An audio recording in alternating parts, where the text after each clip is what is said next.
May kita ang mga LGU sa dredging, pero hindi raw matiyak ng mga residente kung magkano dahil ipinagkakait umano sa kanila ng mga kinaukulang tanggapan ang mga impormasyon tungkol dito. Naniniwala si Atty. Cordero at mga residente na hindi lang simpleng dredging operation ang isinagawa, kundi black sand mining. Ayan na nga daw, black sand mining na nga daw.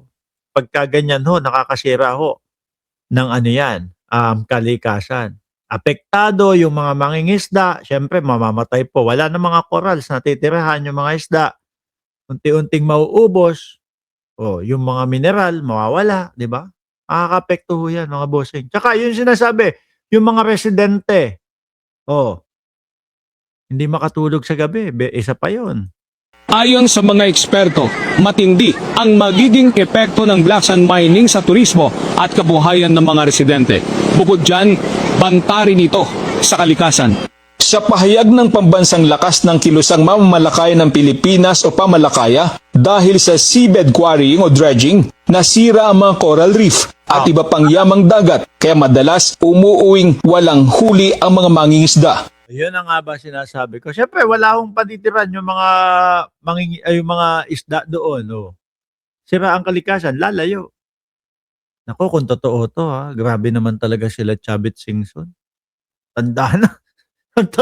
Ang tanda na, puro pera pa ang inaatupag, inaasikaso. Siguro hindi mo na mauubos ang yaman kahit mga ilang henerasyon pa nila No?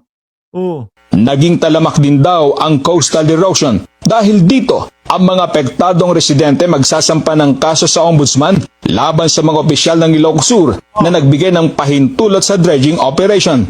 Sama si Chavit dyan. More inclined to file. Sabi ni Manong Chavit, Manong Chavit, business mindset ako, Sir Mark. Grabe naman, tanda mo na, saan mo pa dadalhin yung mga kikitain mo? Hindi mo na lang inisip, malapit-lapit na din ako. Dapat magpakabait na ako. Nang sa ganun, hindi ako nai-stress dito kung sa lupa ba ako mapupunta o sa langit. 'Di ba? Sisirain pa yung kalikasan.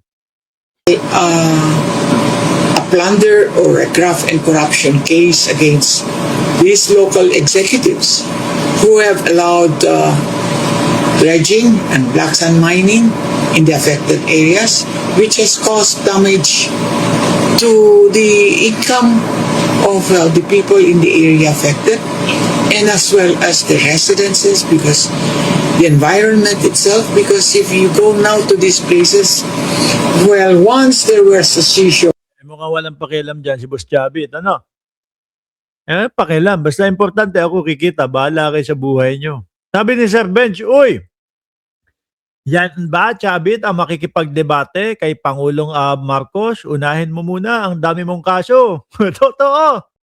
Diba? Sumasagot si Chavit. Sinusundan ka na ni kamatayan. Baka next year daw pipirma ka na sa attendance, Lolo Chavit. Grabe. There are no seashore. Kasama sa kakasuhan si dating Governor Chavit Singson dahil siya umano ang pasimuno. Patunay daw. Kaya syempre ang unang reaksyon ni Chavit, ay nako, hindi ako tinulungan nito. Kung maaalala nyo, siguro may mga 6 na buwan o 1 taon na ang makalipas.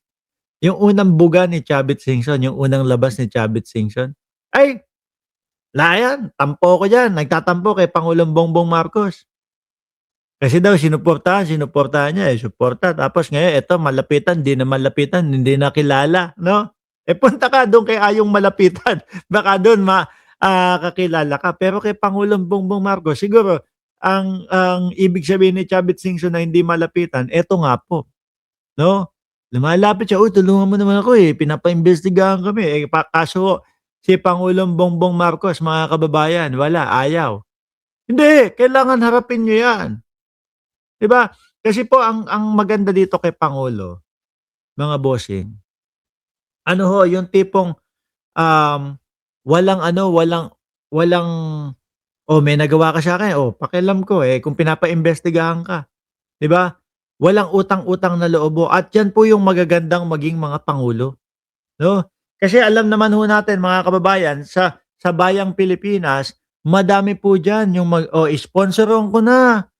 yung iyong kandidatura, ako na bahala diyan sa kandidatura mo o magbigay ako ng ganito. Para kapagka ho sila ay nagkaproblema, kung sino po yung inisponsoran nila na nanalo, na halal ng bayan, yun po yung magiging backer nila. 'Di ba? Yun po yung magiging backer nila. "Oh, boss, naku ito, wala kaming project na nakukuha sa gobyerno." Sample lang 'to, pero baka may tamaan. "Wala kaming nakukuha na project sa gobyerno." Baka naman, 'no? Nung maalala mo nung kampanya, 30 million yung pinaga namin sa inyo, kumbaga yung tinaya o yung donasyon namin sa iyo para manalo ka, 'no? Tapos wala kaming hindi man lang kami napupunta sa top 15 ni Pangulong Bongbong Marcos na nakakakuha ng mga proyekto. 'Di ba may gano'n? Oh, tapos eto pa, may isa pa, sino ba 'yon? Yung isa, yung 112 million naman, kung maalala niyo. Yung nagastos sa kandidatura 112 million pero hindi isinulat doon sa kasi nga daw request ng mga kaibigan, wag mo na sulat yung pangalan namin, 'no?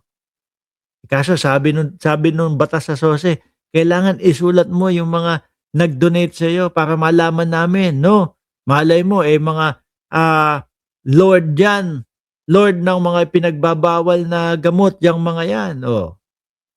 Tapos ikaw yung babacker sa kanila kapagka naaresto, nahuli. Oo, o baka mamaya lord 'yan ng mga flood control. Oh, tapos kapagka ikaw ay naupo na sa Senado, naupo na sa posisyon, ipagtatanggol mo sila doon sa Senate Blue Ribbon Committee. 'Di ba? Wala ho akong pinapatamaan, pero kumbaga sample lang ho natin 'yun. Ganyan lang din ho 'yan mga kababayan. Kaila Chavit, "Ay, eto si Bongbong Marcos, 'no, sinuportahan namin 'yan, ganito, tumaya kami sa kanya, sa kandidatura niya, tapos hindi na kami makausap, et cetera." Gano'n. Ganyan ho ang pulitika sa Pilipinas. Kaya ho ako saludo kay Pangulong Bongbong Marcos, kahit na etong mga ito, sumuporta sa kanya nung eleksyon, walang gano'n-gano'n, walang utang na loob. Kung pinapaimbestigahan kayo, kailangan harapin niyo yung investigasyon. Kaya tampo si Chavit. Ang aktibong Kaya yung tampo niya, ayan, dinadaan sa rally. pakikibahagi ni Singson sa mga dialogo para kumbinsihin ang mga residente na payagan ang dredging. Sa mga naunang panayam sa mga local radio station, itinanggi ni Singson na may black sand mining. Kung totoo na may black sand mining, pagbibigay akong premyo sa inyo 1 milyon. Ayan, meron daw. Kung totoo daw, ha? 1 milyon ang premyo nyo. At lahat ng mga Singson na nakubo, mag-resign lahat kung may black sand mining. Nitong December 22, pinawalang bisa ang Memorandum of Agreement sa pagitan ng Isla Verde at DNR Region 1. Dahil dito ay nahinto na ang dredging operation. Natuklasan kasi ng DNR ng operasyon ng Isla Verde ay nasa labas ng aprobadong river dredging zone. Kita mo yan. Napahinto. Nasa labas ng aprobadong dredging. So, ibig sabihin, lumagpas doon sa mga sinabi nilang, hanggang dito lang kami. Sabi ni ni Pulongges, Yotman, si Manong Chavit, nagpapamudmud ng pera para maraming sumama sa one-time, big-time rally niya. Kung alam niya. Ewan ko kung may sasama dyan. Pero siyempre, kapag mga ganyan, hilaw naman yan. Di ba? Kailangan, Manong Chavit, kailangan mo makapagpapunta. Siguro sabihin na natin mga 60 million na Pilipino. Para masabi na majority ng mamamayang Pilipino ang pumunta diyan sa one-time, big-time na pinagkakakana mo. Kasi ilan na ho tayo? Magwa 120 million na Pilipino na ho tayo, mga kababayan. Kung pa isa-isang million lang mapapapunta niya, wala yan. Di ba? Hindi naman ho ito kagaya nung mga 1986, 1980 na kulang yung mga napapanood natin. Di ba? O kailangan maparami, bayaran yung 60 million na ano, mapapasama niya. Ewan ko kung